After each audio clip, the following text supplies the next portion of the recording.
What is going on, guys? It's your boy Yaz. We are back here with another morning of Fast 3 for you guys. Hopefully you guys are having a fantastic Friday. Happy blog day.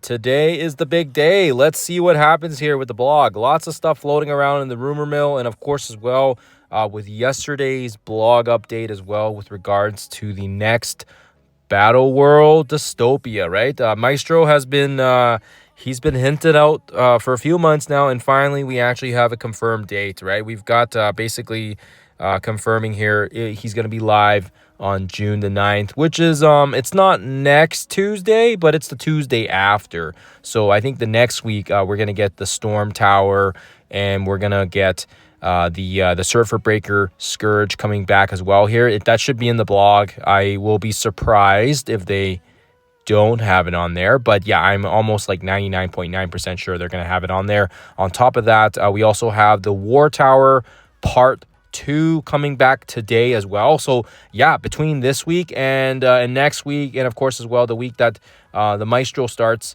there's gonna be we're gonna be busy. We're gonna be busy with lots of content coming out here. So yeah, just I guess be on the lookout for that, right? And yeah, I don't know if you guys have had a chance to go through the blog. There is quite a bit of information here, but yeah, Pathfinder had a video with Sean as well, one of the content crew that's part of this team. And yeah, I mean, I think what was probably the most important thing that I got out of that video was the fact that they're talking about these perks. There's going to be mods that you can use against the boss to help you get more, make it easier for you to get more shards for Sentry, right? And of course as well, I think probably the most important thing is this point here where investing in key characters and collecting items like the elite keys and power tokens will help you unlock more power over time. So investing in key characters, I mean, he already hinted in the video itself. If you guys haven't had a chance to, I would, take a look through it,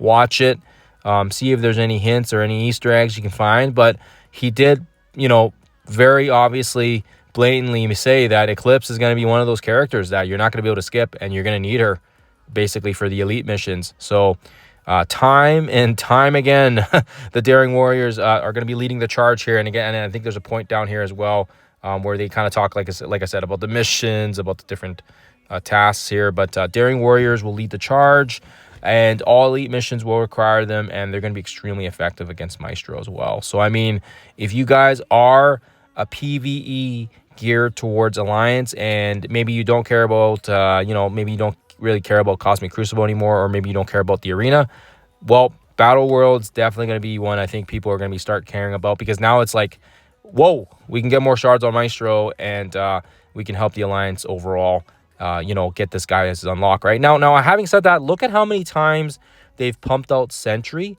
and so I still wonder, yes, they said we have 6 months, and they're going to be pumping out Battle World very frequently, so it does make me wonder, are these teams still really required, even though they've been running Sentry like forever? And if you've been playing since Sentry first started, you'll know that we've had lots and lots of opportunities to get them unlocked here. So I guess we'll see how that goes. And on top of that, we'll also see here with Maestro coming in, what does that mean with Sentry? Is he going to get his own boss? Is he going to be, kind of like, Null, where he has his Echoes of Abyss? And what are they doing with Null now? If they bring in Sentry to, replace Null, what's going to happen with the Null fight? I mean, Null's getting his own team now, so are they going to gate him somehow? So I don't know. We'll see what happens here. Like I said, you can watch the video there, but I will say that it's interesting here because they even said on here that, against Maestro, what is it? There was something about the damage. So, right here, sorry. So, unlike the previous Battle World bosses, Maestro does not cap the maximum amount of damage. So, this is going to be really wicked. That means we can still probably use, probably teams like Fantastic Four plus Odin. We just have to be very careful with the blinding and the stunning because, yeah, that's going to make him angrier. But having said that, there is no damage cap, which means we may be able to hit some new plateaus. And again, it says here that... he's going to be immune to percentage-based health damage, right? So that's like, you can't take a chunk of his health from Quasar's basic or something, right? Which also makes me wonder, if they do release the Sentry boss, similar to the way they released Null, are they going to still allow us to be able to use percentage-based attacks? Now, just thinking at the top of my head here, I don't think they're going to keep that in there. I think they were nice enough to keep it in there with Null because Null was so, like, he was so good, right? He was so strong. But I feel like with Sentry, I feel like they're going to have to change things up here. Or they're going to make it so that we can't use characters that have that percentage-based damage, right? Because now that there's a new age, maybe they're going to maybe try to incorporate new characters there for Sentry, right? Instead of us being able to use Quasar and Blastar, maybe they're going to make us use, like, Storm or, for example, like Surfer Breaker, right? So we'll see. They don't have percentage-based damage, so that's going to be a problem in itself, right? But anyways, yeah, so let me know what you guys think. We're going to jump in game here just to quickly chat about a few things as well. All right, so first and foremost, in case you guys might have missed it yesterday, the event issue was resolved, and we've gotten the command center points and as well as the XLs. So make sure you guys are going into the inbox and making sure you guys collect it, because if you don't collect it, it's not going to register it. So just make sure you guys are doing that. And again, jumping into the command center, you'll see that with those points that we've gotten from the compensation, we've basically fulfilled the last bit of the milestones. And actually, it's a good amount of materials. The T3 L5 ions. This is good for Blue Marvel. In case you are pushing for him. If not, you can also hoard it like me. What I'm doing right now is I'm just keeping them close to my chest, and we've already gotten Blue Marvel unlocked. But yeah, either way, this will be good for people trying to push for higher tiers. Also, I think you need the T. I think you need these ions as well, right? The T3 L5s for if you're trying to get eclipses, reds, and diamonds. So either way, this is good for people that are trying to get a better, stronger, daring warriors as well. And on top of that, because of the XLs coming into factor now, make sure you guys are also going into the global milestones and collecting all the power cores from out of there. Unfortunately, they didn't seem to give any of the extra bonus ones other than 2. Normally, I think in the past, right, they used to do like 10 or 11 or 12 bonus things. So very, very unfortunate that they've decided to kind of cut out all the extras. And on top of that as well, it would have been nice if they gave us some Easter eggs. But nope, no Easter eggs and no extra rewards. So Scopely is being pretty stingy here. But hey, it is what it is. It is what it is. So just make sure you guys are collecting the XLs. Make sure you guys are collecting the compensation, the command center points, and getting those goodies there. Another thing I want to talk to you guys about here is, in case you guys might have missed it, last night we also had the game files being updated. So now we've got Symbiote, Quicksilver, plus Riot and Toxin.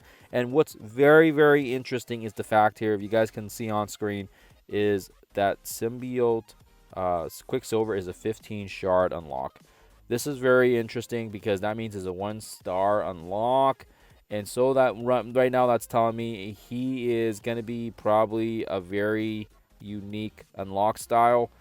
Typically, characters like Heavy Evolutionary and Malekith and so forth have basically been like a 2-shard unlock, and they usually give out the shards through the store or special offers. But very interesting that Quicksilver is a 15-shard unlock, and he's kind of the one you need to complete the team, right?